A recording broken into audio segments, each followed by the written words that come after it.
오늘 말씀 함께 보겠습니다. 오늘 말씀은요, 고린도전서가 아니라 골로새서 3장 1절로부터 4절까지의 말씀입니다. 골로새서 3장 1절로부터 4절까지의 말씀을 우리 함께 합독하겠습니다. 함께 하겠습니다. 그러므로 너희가 그리스도와 함께 다시 살리심을 받았으면 위의 것을 찾으라. 거기는 그리스도께서 하나님 우편에 앉아 계시느니라. 위의 것을 생각하고 땅의 것을 생각하지 말라. 이는 너희가 죽었고 너희 생명이 그리스도와 함께 하나님 안에 감추어졌음이라. 우리 생명이신 그리스도께서 나타나실 그때에 너희도 그와 함께 영광 중에 나타나리라. 아멘. 네. 오늘 찬양팀 매주마다 찬양팀의 찬양에 감사하고 은혜를 받지만 오늘도 참 은혜를 많이 받았습니다. 그 중에서 아까 영광 이거 있죠. 이때 딱 맞췄어요. 악기팀들이 이렇게 짠짠 하면서 했는데 거기서 막 쭈르륵 올라오는 은혜라고 해야 될까요? 네, 그게 있어서 참 감사합니다. 여러분 한 주 동안 잘 보내셨습니까? 네, 얼굴빛들이 다 좋으신 것 같습니다. 우리가 살아가면서 사람은 태어나면서부터 계속 뭔가를 늘 찾아다니는 것 같지 않습니까? 뭔가 바쁘게 찾아다니는 것 같습니다. 아침에 일어나서 밤에 잠들 때까지 모든 사람은 뭔가를 열심히 찾아다니고, 그래서 바깥에 나가보면 거리를 걷다 보면 부지런히 이렇게 움직이는 사람들 있지 않습니까? 연구하는 분들은 어떤 연구하기 위해서 연구거리를 찾고, 또 회사에서 영업하시는 분들은 거래처나 바이어를 만나기 위해서 부지런히 움직이시고, 또 어떤 갖가지 나의 삶의 자리에서 여전히 부지런하게 뭔가를 움직이면서 찾고 있는 것 같습니다. 애들도 그렇죠. 애들도 하루 종일 뭔가를 찾아다닙니다. 저희 아들도 이제 이렇게 첫째, 둘째도 아주 그냥 부지런히 찾아다녀요. 지금 둘째는 특히 이제 인생 2년 차가 됐습니다. 이 인생 뭐 그렇게 찾을 게 많은지 부지런히 움직여요. 집에 가면은 얘가 그냥 네 발로 이렇게 기어다니는데 그 뒤 쫓아다니느라고 스트레스가 쌓여요. 그래도 저를 보면서 이렇게 웃으면은 그냥 그 마음이 싹 녹고, 저 첫째도 아빠 하면서 그냥 찾아다니는데 재밌는 거, 애들은 그렇게 재밌는 걸 찾아다니더라고요. 또 어떻습니까? 노년이 되면 또 어떻습니까? 나이가 들어도 뭔가를 찾아다니죠. 몸이 쉴 곳, 마음이 쉴 곳을 찾는 것이 그 시기가 아닐까 생각합니다. 최근에 우연찮게 데이케어 센터 이쪽에 있어요. 그래서 그쪽에 가봤는데 이제 몸이 좀 불편한 어르신들이 모여 계시더라고요. 모여가지고 거기에서 이제 안마하는 것도 같이 하시고 또 얘기도 좀 나누시고 그런 모습들을 봤습니다. 그러면서 이렇게 사람들은 무언가를 열심히 찾아다니는구나 생각을 하게 됐죠. 세상을 바꿨던 위인들도 끊임없이 그들의 삶에서 뭔가 원하는 것을 찾았고, 그래서 세상의 변화를 이끈 사람들이었습니다. 자, 이렇게 끊임없이 무언가를 찾는 인생에서 오늘 우리 성경에서는요, 무엇을 찾으라고 말을 합니까? 위의 것을 찾으라라고 아주 명료하게 말씀을 하고 있죠. 1절에서 이렇게 시작합니다. 그러므로 너희가 그리스도와 함께 다시 살리심을 받았으면 위의 것을 찾으라. 거기는 그리스도께서 하나님 우편에 앉아 계시느니라 라고 말씀을 합니다. 위의 것을 찾으라. 이것은 방향이죠. 삶의 방향을 무엇에 두어야, 무엇을 바라보고 살아야 되는가를 말을 해주고 있습니다. 위의 것을 찾는다는 말을 했을 때 좀 귀에 들리기에는 좀 뭔가 고상해 보이고 그렇죠. 그러나 우리가 세상에 만약 뿌리를 두고 있다면 위의 것을 바라보고 살아가는 삶은 실천하기에는 어렵습니다. 불가능하다고 볼 수가 있어요. 왜냐하면 세상이 너무 좋고 세상의 가치가 내 안에서의 최고의 가치가 될 때 위의 것을 찾는다는 건 조금 말이 되지 않죠. 물론 세상이 전혀 나쁜 것이고 그것을 멀리해야 된다는 말은 아닙니다. 여러분, 이 세상도요, 하나님께서 지으신 창조 원리가 담겨 있지 않습니까? 모든 우리 사람들에게도 하나님께서 창조하신 창조 원리와 그런 법칙이 우리 안에 다 숨겨져 있어요. 성경에서 말하는 위의 것과 반대되는 땅의 것, 이 땅의 것이 의미하는 바가 무엇입니까? 오늘 읽진 않았지만 5절에 보면 이렇게 말씀을 합니다. 그러므로 땅에 있는 지체를 죽이라. 곧 음란과 부정과 사욕과 악한 정욕과 탐심이니 탐심은 우상숭배니라 라고 말을 합니다. 자, 그러니까 땅에 있는 것이 대표하는 것, 땅에 있는 것이라고 했을 때 그게 의미하는 그 주된 의미는 나를 부정하게 만드는 것이고 나의 생각을 왜곡되게 만드는 거죠. 나를 세상의 가치관에 올가매게 하는 족쇄와도 같은 것들이 땅의 것입니다. 그 모든 것이 무엇으로 집약되어 있습니까? 탐심. 탐심은 우상숭배니라 라고 말을 하죠. 이 말씀 아주 유명한 말씀 아닙니까? 아마 조금 교회를 다니셨던 분들은 다 아실 거예요. 탐심은 우상숭배니라. 여러분 생각해 보십시오. 인간성을, 이 모든 인간의 인간성을 괴멸시키는 것은 어디로부터 비롯될까요? 저는 탐심이라고 생각합니다. 탐심에서 모든 인간성이 괴멸되게 되는 모습들을 역사 속에서 우리는 충분히 발견할 수가 있어요. 탐심이 뭡니까? 세상을 혼란하게 만드는 것, 그리고 인간의 모든 관계를 깨지게 만드는 것도 그 원인이 대부분 탐심인 경우가 많습니다. 탐심, 즉 이상의 것을 원하는 마음이죠. 더. 히브리어로 이 탐심을 타바라고 하는데 이 뜻 안에는요, 악한 소유욕, 그러니까 불법적인 욕심이란 뜻이 있다고 합니다. 그러니까 욕심이라는 게 사실 다 나쁜 건 아닙니다. 욕심도 이제 굳이 나누자면은 착한 욕심이 있고 선한 욕심이 있고 나쁜 욕심이 있어요. 그래서 선한 욕심은 뭐라고 할 수 있을까요? 좋은 욕심은 내 인생을 살아가게 할 수 있는 에너지가 되죠. 바꾸어 말하면 비전이 됩니다. 그런데 나쁜 욕심은 뭐예요? 나쁜 욕심은 나는 살고 남은 망가뜨려는, 남이 망가지든지 상관하지 않는 거죠. 네, 그래서 탐심에 빠지게 되면요, 탐심을 빠지면 한번 우리가 살아가면서 탐심에 빠지는 때가 분명히 한 번 정도는 아니면 그 이상도 있을 것이고 있었을 겁니다. 탐심에 빠졌을 때 어떻습니까? 생각이 제대로 됩니까? 아니죠. 내 생각과 이성과 감정이 분리가 돼버려요. 거기에 오로지 탐심에 몰두하게 되지 않습니까? 이 탐심에 요즘 문제가 되는 게 이제 마약 같은 것도 그런, 중독에 빠지는 이유가 뭘까요? 뭔가에 끊임없이 추구하게 되는 이유, 탐심과도 비슷한 거죠. 내 이익이 된다고 생각이 들면, 그래서 이 탐심에 빠지면 주변을 상관하지 않고 그것만을 추구하며 살아가는 그 인간이 온전한 방향으로 인도가 되지 않습니다. 그래서 오늘 본문 2절에서 이렇게 말을 하죠. 위의 것을 생각하고 땅의 것을 생각하지 말라. 위의 것을 생각하고 땅의 것을 생각하지 말라. 땅의 것을 죽이라는 겁니다. 1절에서 시작하면서부터 다시 보면요, 그러므로 너희가 그리스도와 함께 다시 살리심을 받았으면 이라고 말을 하죠. 자, 여러분, 그리스도와 함께 살리심을 받았다라는 것은 그 전제가 뭐예요? 죽었다는 거죠. 그리스도와 함께 다시 살리심을 받았으면, 이미 죽는 게 먼저라는 겁니다. 무엇에 대해서 죽어야 한단 말입니까? 오늘 2장에 가면 2장 20절에 세상 초등학문에 대해서 죽었다라는 말이 나옵니다. 그렇죠. 무엇에 대해서 우리가 죽어야 됩니까? 죄에 대해서, 세상의 초등학문에 대해서 죽어야 한다는 말이에요. 이것을 이제 바울이 자주 애용해서 하는 표현을 들자면 옛사람에 대해서 죽었다라고 말을 하죠.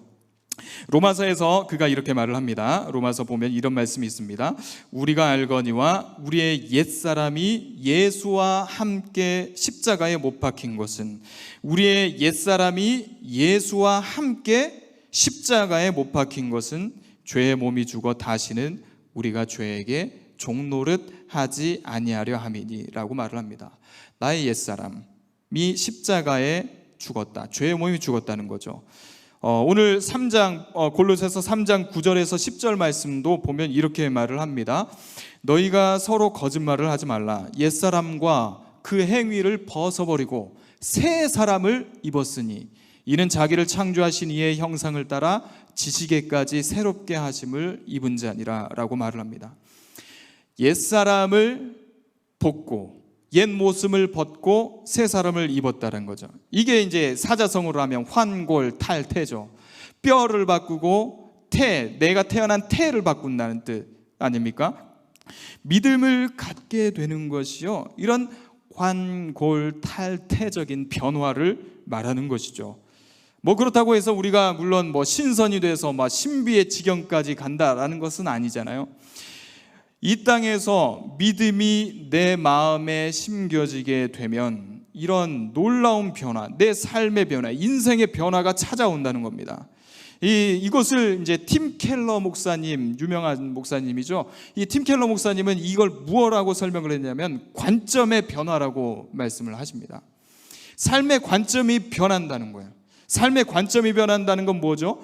세상을 보는 창, 세상을 보는 그 틀이 완전히 바뀐다는 거죠. 인생에 갇혀서, 인생의 그 굴레에 갇혀서 그런 살아가는 그 고정관념이 바뀐다는 겁니다. 그러니까 사람들이 요즘 한번 보십시오. 신념이 바뀌면요, 사람들이 자기 목숨도 내놓는 사람들 많이 있습니다. 유명한 목사님들 중에서 이재철 목사님, 그리고 지금 베이직교회 조정민 목사님, 예전엔 예수님을 믿지 않았어요. 그냥 술 마시고 그렇게 그 삶을 즐겼었던 분들이었어요. 그런데 그분들의 안에 예수님의 그 믿음이 들어오자 그 삶이 바뀌어버리는 거죠. 그러니까 좋은 직장들, 회사 다 내려놓고 목사가 되겠다고, 복음을 전하겠다고 하신 분들이지 않습니까? 그 외에도 얼마나 많은 분들이 있습니까?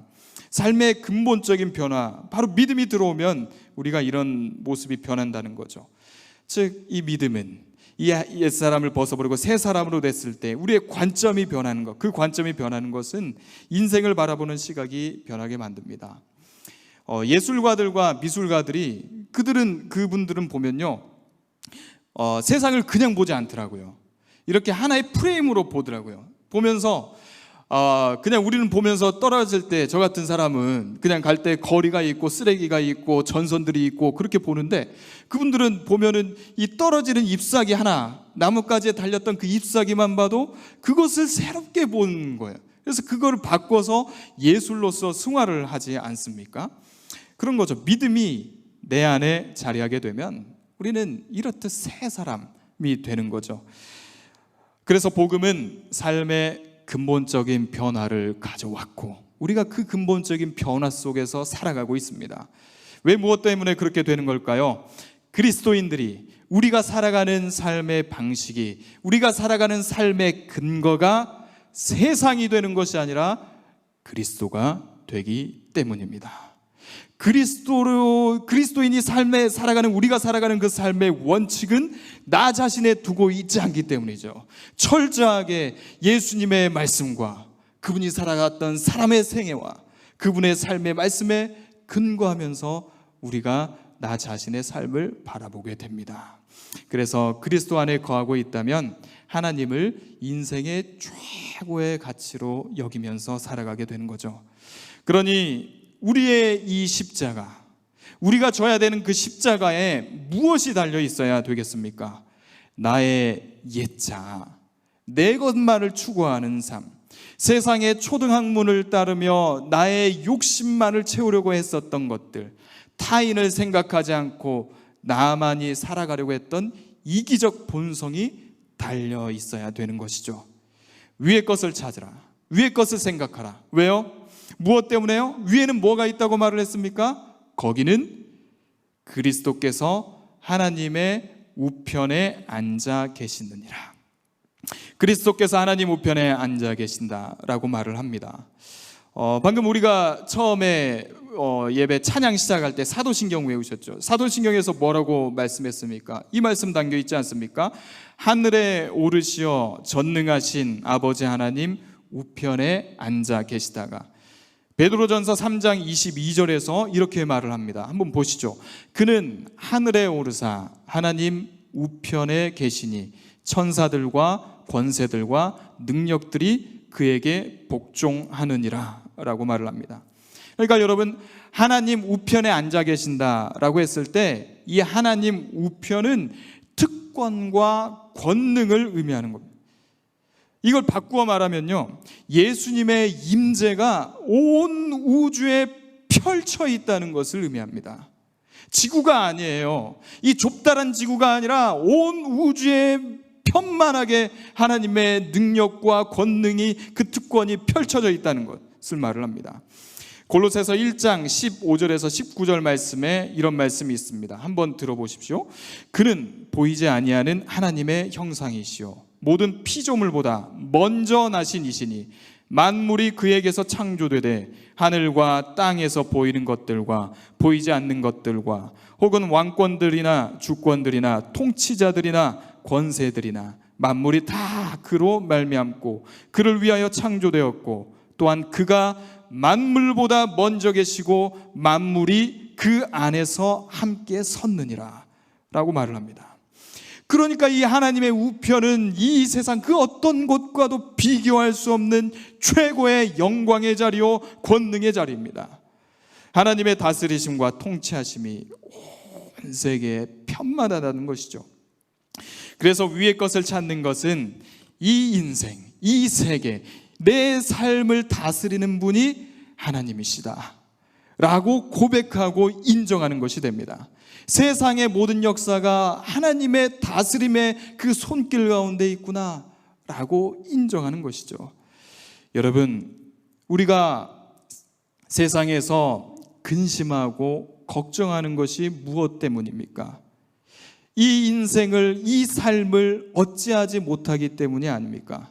뜻대로 되지 않고 그러면서 나의 무기력과 무력함을 느낄 때 그런 걸 느끼지 않습니까? 여러분, 원래 창조된 이 세상 최초의 상태는 그러지 않았습니다. 에덴 동산에서 처음 지낼 때 근심이나 걱정보다는 오늘 하루의 감사가 있고 오늘 하루의 기쁨이 있고 오늘 하루에 그 동산을 관리하는 일의 기쁨이 있었어요. 왜요? 그곳은 하나님이 다스리는 곳이었기 때문이었죠. 그러나 죄가 뿌리 내리면서 아담과 하와의 관심이 어디에 있게 됐습니까? 하늘에 있는 것이 아니라 땅에 있게 된 것과 마찬가지죠. 그러니 일이 즐거움이 된 것이 아니라 세상을 살아가기 위해서 해야 되는 고통스러운 것이 되었습니다. 인간은 이렇게 이 죄로 인해서 이 세상을 살아가는 것이 이제 마냥 즐거울 수 없는 상태에 이르렀고 그로 인해 불안과 걱정으로 일그러진 세계, 걱정과 불안으로 가득 찬 세상이 되었습니다. 그래서 세상을 바라보면, 세상을 찾으면 보기에는 즐거움이 가득 차고 인생이 화려하고 화사하고 화려할 것 같지만 그 화려함 이면에 감춰져 있는 것은 무엇입니까? 불안과 허무죠. 우리가 시내에 가서 네온사인 화사하게 비치는 그 네온사인들을 불빛을 보십시오. 화려하고 너무나 화려하지 않습니까?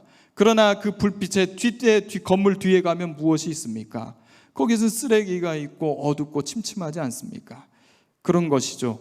화려함 이면에 있는 것, 바로 세상은 온전히 화려할 수가 없습니다. 골로새서의 성도들도 이런 세상을 살아가면서 그들의 이단의 유혹들이 있었고 잦은 지진으로 인해서 경제적인 어려움들이 있었다고 해요. 현실이 암울하죠. 계속되는 어려움 속에서 골로새 성도들은 깊은 철망의 나락으로 빠져들어갔습니다. 그렇지만 바울이 그 성도들에게 이 말을 하는 거죠. 위의 것을 찾으라. 위의 것을 생각하라. 하나님 우편에 계신 예수 그리스도를 찾을 때 우리는 하나님의 다스리심 안에 있게 된다라고 말을 합니다. 여러분, 예수님께서 우리에게 무엇을 가르쳐 주셨습니까? 무엇을 말씀하시고 어떤 삶을 살아가셨고 보여주셨습니까? 너희의 보물을 하늘에 쌓아두라. 너희의 보물을 하늘에 쌓아두라. 하늘에 보물을 쌓는 삶을 예수님께서는 살아가셨고 그 삶을 우리에게 보여주셨어요. 그래서 어떻게 살아가는지 알게 하셨죠. 보물을 하늘에 쌓아두는 삶, 그리고 예수님께서는 요한복음에서 우리에게 이렇게 말씀하십니다. 너희는 마음에 근심하지 말라. 하나님을 믿으니 또 나를 믿으라. 내 아버지 집에 거할 곳이 많도다. 그렇지 않으면 내가 너희에게 일렀으리라. 내가 너희를 위하여 거처를 예비하러 가노니 가서 너희를 위하여 거처를 예비하면 내가 다시 와서 너희를 내게로 영접하여 나 있는 곳에 너희도 있게 하리라. 너희를 위하여 거처를 예비하러 가노니, 우리를 위해서 하나님께서, 예수님께서 거처를 예비하셨대요. 어디에요? 하늘에요. 하늘에. 아무것도 염려하지 말고 모든 일에 기도와 간구로 너희 구할 것을 감사함으로 하나님께 아뢰라. 그래야면 모든 지각에 뛰어난 하나님의 평강이 그리스도 예수 안에서 너희 마음과 생각을 지키시리라. 너희 마음과 생각을 어떻게 하신다고요? 지키신다고요. 무엇이요? 모든 지각에 뛰어난 하나님의 평강이 우리를 지키신다는 겁니다. 예수 그리스도께서 계신 그곳을 바라보는 삶이 무엇입니까? 평강이요, 마음과 생각을 지키는 거죠. 그러니 우리가 위의 것을 찾을 때, 위의 것을 생각할 때, 위의 것을 바라볼 때 세상의 근심된 일로부터, 나의 악한 생각들로부터 벗어나서 인생의 방향을 잃지 않고 살아갈 수 있습니다. 인생을 바라보는, 그 위의 것을 바라보며 살아가는 저와 여러분 되기를 소망합니다. 자, 위의 것을 찾아야 되는 두 번째 이유는요, 나의 생명이 하나님 안에 감추어 있기 때문입니다. 3절과 4절 말씀을 우리 다시 한번 읽어보시죠. 한번 성경책 보면서 읽어보시겠습니다. 이는 너희가 죽었고 너희 생명이 그리스도와 함께 하나님 안에 감추어졌음이라. 우리의 생명이신 그리스도께서 나타나실 그때 너희도 그와 함께 영광 중에 나타나리라. 그리스도인의 생명이 이미 그리스도와 함께 하나님 안에 감추어져 있다고 하죠. 이 생명이 감추어져 있다는 거예요. 그리스도의 생명이 그리스도와 함께 감추어져 있다는 것은 무슨 뜻입니까? 이 생명이, 나의 생명이 그만큼 안전하다는 거죠. 세상에 있는 것 중에서 사라지지 않는 게 어디 있습니까? 제대로 언제 빼앗길지 모르고 또 상할지 모르고 썩어질지 모르는 것이 세상에 있는 것들 아닙니까? 어떤 물질이 그렇고 나의 건강도 그렇죠. 언제나 영원 청춘 28 청춘의 그 삶을 살아가는 건 아니지 않습니까? 계속 몸이 망가지고 그렇게 살아갑니다. 그런데 그리스도와 함께 하나님 안에 감추어진 것은 사람이 그 무엇이 어쩌지 못한다는 것이죠. 그래서 나의 생명이 어디 있는지를 알 때 우리가 이 인생의 걸음을 용기 있게 살아갈 수가 있습니다. 우리나라 전래 동화 중에서 이 별주부전 있잖아요. 별주부전 보면 이제 토끼와 거북이가 나오잖아요. 용왕이 아파가지고 자라가 토끼의 간이 좋다고 해서 토끼의 간을 얻으러 자라가 땅으로 나왔잖아요. 그래서 토끼가 이제 자라가 토끼를 잘 꼬드겨가지고 용궁으로 왔어요. 이제 토끼는 좋은 줄 알고 왔다가 이제 보니 너의 간을 내줘야 된다. 우리 용왕을 살기 위해서 네가 좀 희생을 해라 라고 하니까 토끼가 깜짝 놀랐잖아요. 그때 뭐라고 했습니까? 어떻게 말을 했죠? 어떤 지혜를 했죠? 내 간은 나는 평소에 이게 너무나도 소중해서 내가 갖고 다니겠느냐. 너무 소중하기 때문에 저기 육지에 있는 나무 안에 숨겨두고 다닌다 라고 말을 했자, 그때 그 말로 인하여서 토끼가 죽을 위기에서 벗어났습니다. 여기에 우리의 신앙의 지혜가 있다고 저는 봅니다. 만약에 토끼가 내 생명이, 내 간이 내 안에 있다고 했으면 토끼는 토끼탕이 됐을 거예요. 토끼가 내 생명이 저 나무에 있다고 했을 때 토끼는 살았습니다. 여러분, 내 생명이 어디에 있습니까? 내 생명이 내게 있습니까? 내 안에 있습니까? 그러면 우리는 세상을 이길 수가 없습니다. 나 자신을 이길 수가 없어요. 내 생명이 어디에 있다? 하늘에 있다. 하나님의 보좌에 있다. 하나님의 손에 있다. 저 하늘 위에 하나님 안에 감추어져 있다 라는 것을 우리가 잊지 않았을 때 우리는 용기 있게 살아갈 수 있습니다. 나의 생명은 하나님의 것이다 라는 것이죠. 생명 주께 있네, 소망 주께 있네. 내 생명이 어디에 있는지를 제대로 알고 있다면 그래서 우리는 넘어지지 않습니다. 그 무엇도 무너뜨릴 수 없습니다. 생명이 하나님 안에 그리스도와 함께 숨겨져 있다는 사실은 높성벽이 되게 하는 거죠. 불안과 두려움에 떨었었던 선지자가 있었습니다. 많은 선지자가 그랬지만 특별히 불안하고 눈물을 흘렸던 선지자 누구죠? 예레미야. 예레미야가 얼마나 불안과 두려움에 떨었는지 몰라요. 그래가지고 그런데 그 하나님께서 예레미야에게 뭐라고 말씀하시냐면 내가 너를 놋기둥이 되게 하리라, 놋성벽이 되게 하리라, 아무도 건드리지 못하게 하리라 라고 말씀하셨어요. 그러자 그가 그 하나님의 말씀을 받고 이스라엘 백성들이 다 듣기 싫어하는 이스라엘이 무너지라 멸망하리라 라는 이 하나님의 말씀을 눈물을 흘리면서도 욕을 먹으면서도 그 말씀을 전하는 거예요. 그리스도와 함께 하나님 안에 있기에 모두 우리가 하나님의 보호 아래 있게 되는 것이죠. 에베소서 2장 6절에서 바울은 또 이렇게 말을 합니다. 또 함께 일으키사 그리스도 예수 안에서 함께 하늘에 앉히시니. 그리스도 예수 안에서 함께 어떻게 된다고요? 하늘에 앉히시니. 여러분, 우리의 생명은 하늘에 있고 우리는 어떻게 된다고요? 함께 하늘에 앉힌다는 거예요. 함께 앉은다는 거예요. 그 하늘에 앉아 있는 상태에서 우리 인생을 바라보기를 원합니다.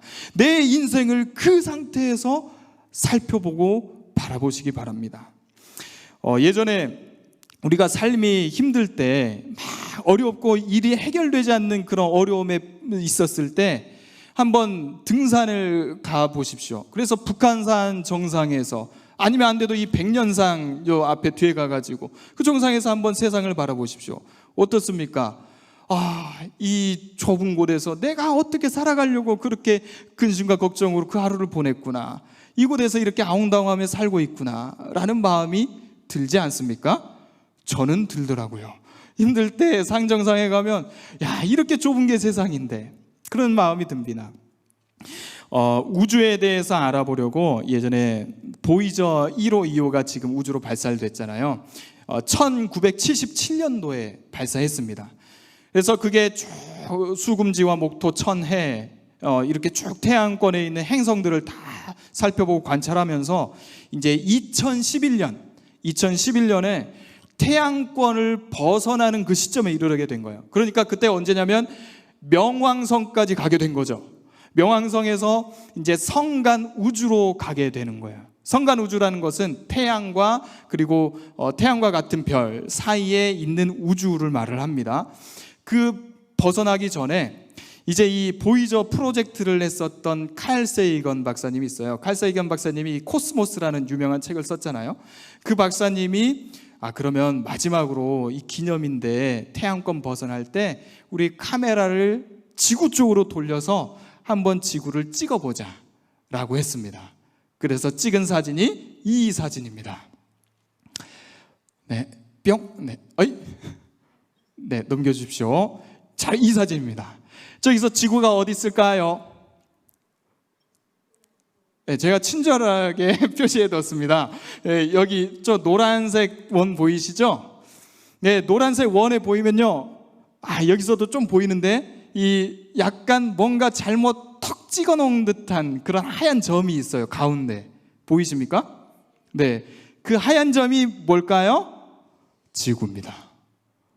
그 명왕성 쪽에서 딱 보니까 저 점이에요. 그냥 이것도 이렇게 동그라미 그린 것도 아니고 그냥 턱 찍어 놓은 점과 같아요. 저 안에 저 점 안에 조그만한 부분, 아주 조그만한 부분에서 살고 있는 것이 지금 여기 우리가 살고 있는 여기입니다. 저 조그만한 곳에서 살고 있는 요거죠. 갈세이건 박사님이 저 점을 보고 창백한 푸른 점이라고 책을 쓰시면서 책 내용에 이런 내용이 담겨 있습니다. 한번 제가 읽어보겠습니다. 한번 들어보십시오. 이렇게 멀리 떨어져서 보면 지구는 특별해 보이지 않습니다. 하지만 우리 인류에게는 다릅니다. 저 점을 다시 생각해 보십시오. 점 한번 보여주시겠어요? 저 점이 우리가 있는 이곳입니다. 저곳이 우리의 집이자 우리 자신입니다. 여러분이 사랑하는, 당신이 아는, 당신이 들어본 그리고 세상에 존재했던 모든 사람들이 바로 저 작은 점 위에서 일생을 살았습니다. 우리의 모든 기쁨과 고통이 저 점 위에서 존재했고, 인류의 역사 속에서 존재한 모든 이데올로기, 경제 체제가 수렵과 채집을 했던 모든 사람들, 모든 영웅과 비겁자들이, 문명을 일으킨 사람들과 그런 문명을 파괴한 사람들, 왕과 농부들이, 그리고 꿈 많던 아이들이, 발명가와 탐험가, 성자와 죄인들이 모두 바로 태양빛에 걸려있는 저 먼지 같은 작은 점 위에서 살았습니다. 우주라는 광대한 스타디움에서 지구는 아주 작은 무대에 불과합니다. 인류 역사 속에 무수한 장군들과 황제들이 저 작은 점의 극히 일부를, 그것도 아주 잠깐 동안 차지하는 영광과 승리를 누리기 위해 죽였던 사람들이 흘린 피의 강물을 한번 생각해 보십시오. 얼마나 잦은 오해가 있었는지, 얼마나 서로를 죽이려고 했는지, 그리고 그런 그들의 증오가 얼마나 강했는지 생각해 보십시오. 네, 이렇게 말을 했습니다. 여러분, 우리가 나의 인생을 저 보이저 1호의 관점에서 보길 원합니다. 곧 하나님의 보좌에 앉아있는 상태에서 이 삶을 바라보면 우리가 그렇게 힘들어했던 것들이 어느 순간 다 사라지게 되는 것이죠. 4절에서 이렇게 말을 합니다. 우리 생명이신 그리스도께서 나타나실 그때 너희도 그와 함께 영광 중에 나타나리라 라고 말을 합니다. 우리의 생명이신 그리스도께서 나타나실 그때 너희도 그와 함께 영광 중에 나타나리라. 이것이 우리의 미래라는 거죠. 우리가 알고 싶어하는 미래가 바로 이렇다는 것이죠. 자, 물론 그렇다고 하여서 이 땅에서의 미래, 내 앞의 미래가 결코 소중하지 않은 것은 아닙니다. 내 호흡이 있을 때 어떻게 살아가는 것이 정말 중요하죠. 그런데 왜 중요할까요? 우리 생명이신 그리스도께서 나타나실 그때가 있기 때문에 중요합니다. 그때는 어떤 때입니까? 최후의 날이요, 심판의 날이죠.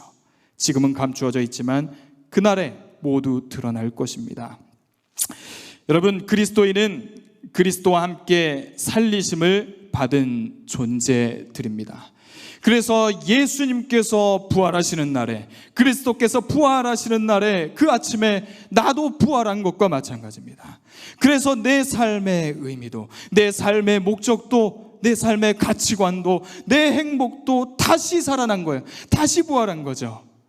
예전의 것으로 살아가는 것이 아니라, 땅의 것으로 살아가는 것이 아니라 그리스도를 기뻐하는 그 기쁨으로 살아가고 주님의 그 영광 가운데서 살아가는 것이 우리 안에서 그 하나님의 그 영광 가운데 사는 삶이죠.